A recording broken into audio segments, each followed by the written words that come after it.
passamos a apresentar Diocese em Evangelização.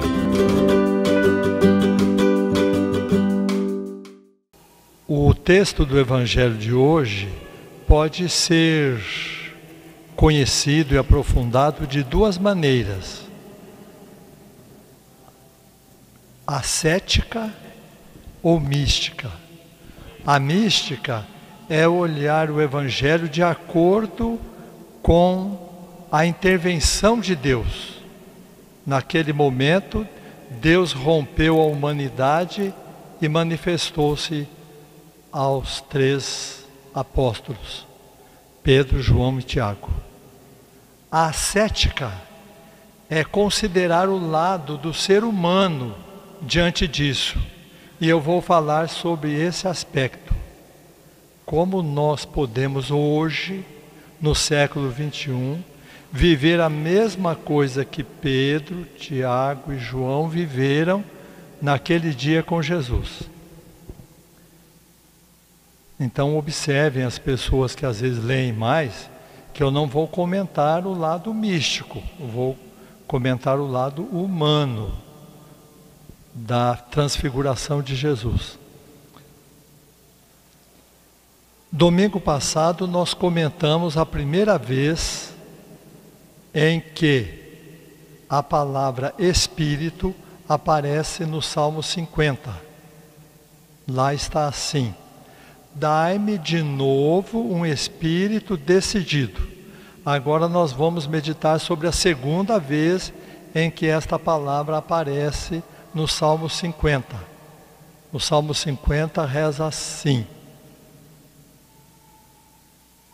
Senhor, não afasteis de mim o vosso Santo Espírito.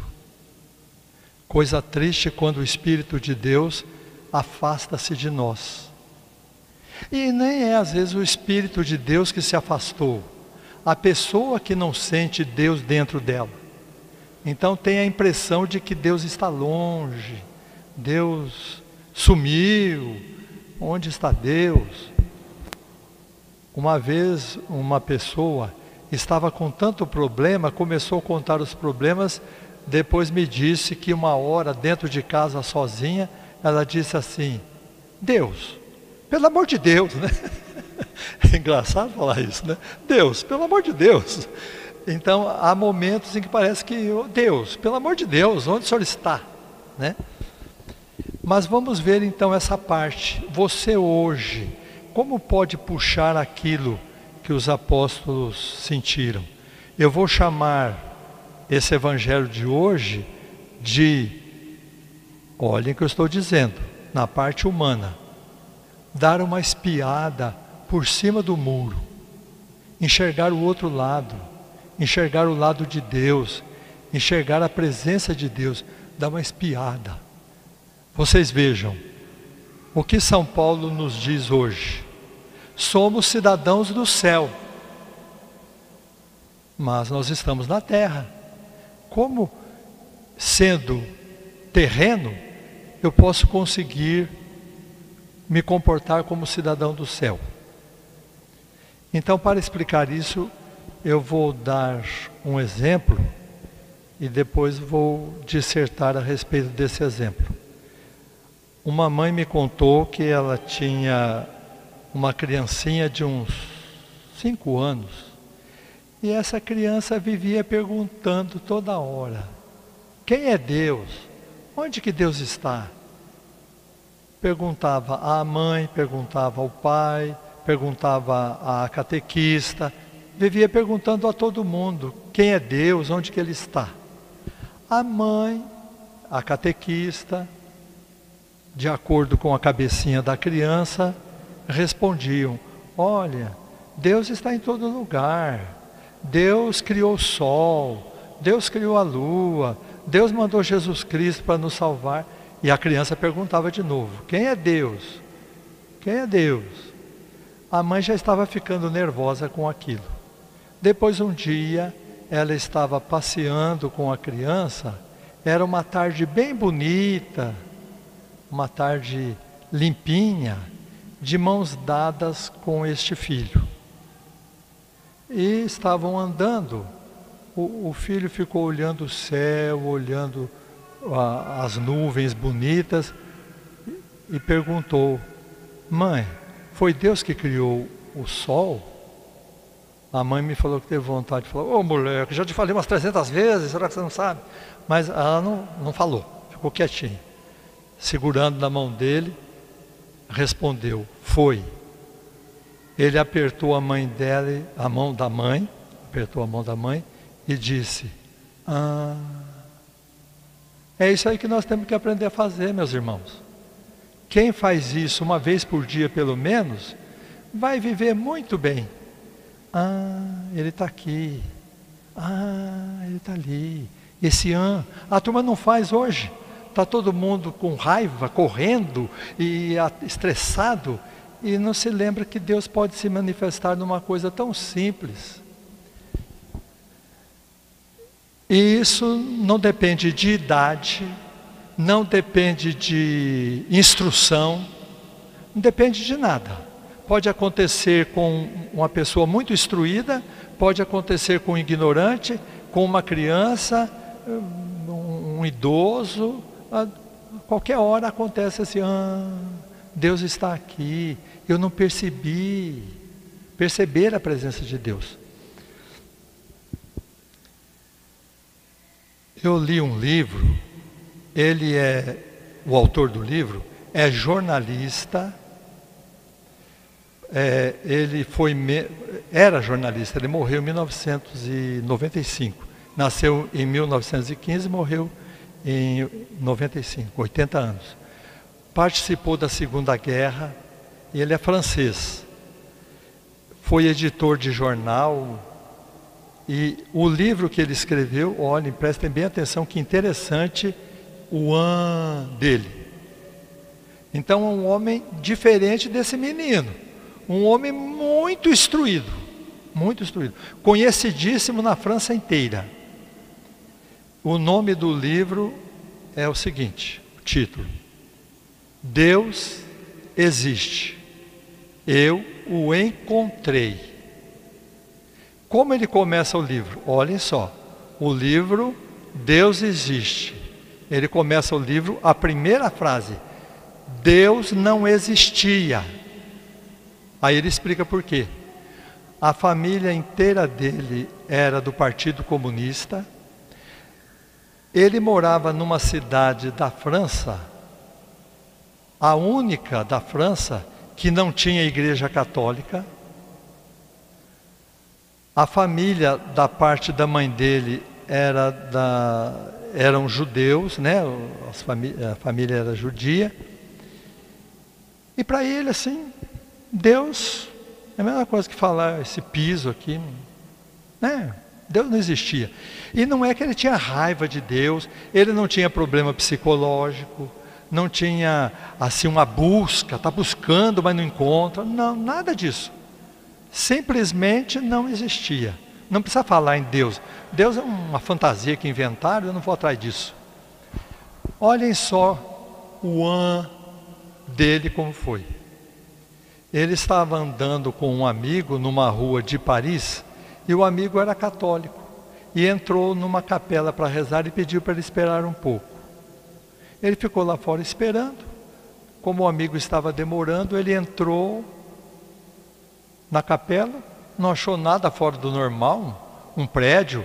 Ele gostava muito de arquitetura, ficou olhando o jeito da capela e tal. Ele falou que a hora que ele baixou o olho, havia 3 candelabros iguais a este. Aqui estamos com 2, havia 3. Ele falou assim: nem no da esquerda, nem no da direita. A hora que o meu olho bateu no do meio, parece que o mundo inteiro virou sombra e eu percebi que existia um mundo de Deus. A hora que ele olhou para... E o Santíssimo estava exposto, ele nem sabia o que era Santíssimo, sabia nada, né? Ele olhou o candelabro e deu o E olhem que coisa bonita que ele escreve. Ele escreve assim: às 17h10, eu entrei na capela para procurar um amigo. Às 17h15, eu saí da capela com o maior de todos os amigos, que é Deus. Ele falou assim: aos 20 anos, eu entrei na capela como um ateu. Depois eu saí da capela como uma criança pronta para ser batizada. Ele se batizou e ficou um grande amigo do Papa São João Paulo II. Ele olhou um pedaço de metal, mudou a vida dele. Então isso que nós precisamos procurar, irmãos. Faça um exercício todo dia, toda semana. Procure alguma coisa onde você possa encontrar a presença de Deus. Onde quer que seja, você encontra. Na missa de ontem eu não disse, mas olha que interessante. Não sei se vocês conhecem uma música do Tião Carreiro e Pardinho, O Sino de Três Lagoas. É uma música antiga. É um boiadeiro, daqueles bem rudes, que com qualquer coisa se enfesava, andava com revólver na cintura. Ele entrou numa igrejinha e viu um menino de cor, com um braço só, não tinha outro braço, puxando a corda do sino e cantando. Puxando a corda do sino da capela e cantando. A música diz assim: aquela alma feliz é um espelho a muita gente, que tendo tudo no mundo, da vida vive descrente. O meu duro coração transformou-se de repente. Ao terminar minha prece, eu era um homem diferente. Olha que coisa! Só de ver aquele menininho cantando, mudou. Então nós precisamos aprender isso. Nós precisamos aprender. Aquele solavanco que os 3 apóstolos tiveram, nós precisamos ter devagarinho no nosso dia a dia. Larguem mão de correria, vai ficar tudo aí. O Papa São Francisco diz: eu nunca vi um caminhão de mudança acompanhando o enterro. Eu nunca vi. O caminhão de mudança não acompanha enterro. Então, sim, precisamos lutar, precisamos de dinheiro, mas não podemos perder essa mística trabalhada na ascética, né? Vamos dizer assim. Vai. Pode ser até uma reação psicológica, mas é muito válida e ajuda a chegar perto de Deus. Também eu li um livro de um psicólogo, ele conta, aí vai ajudar vocês também. Ele conta que ele estava com o filho dele, andando numa cidade movimentada, e foi atravessar a rua na faixa de pedestre perto do sinal.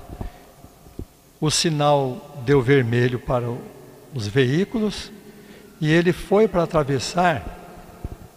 Uma carreta entrou no sinal vermelho com tudo. Ele pulou para a calçada, puxou o menino e falou que ficou irritadíssimo. Ele não falou com o filho, ficou irritado, deu vontade de xingar. Por dentro ele xingou. A mesma coisa do outro menino. Ele apertou a mão do pai e falou assim: nossa, pai, que bonito. A hora que ele viu aquela carreta passando, que bonito. Ei, se a gente soubesse fazer isso toda hora, que legal, deixa correr, deixa, que bonito, tá bom. Tá. Falta isso, falta contemplar. Então, prezados irmãos, tentem durante essa semana fazer isso. Tentem, pelo menos uma vez por dia, descobrir onde Deus está falando a você. Nem que seja só um movimento psicológico, é melhor do que você xingar o homem da carreta. Melhor, nem que for só por isso. Como o Padre Zezinho canta em uma de suas músicas: quando Jesus passar, eu quero estar no meu lugar. Louvado seja nosso Senhor Jesus Cristo. Sempre seja louvado. Diocese em Evangelização.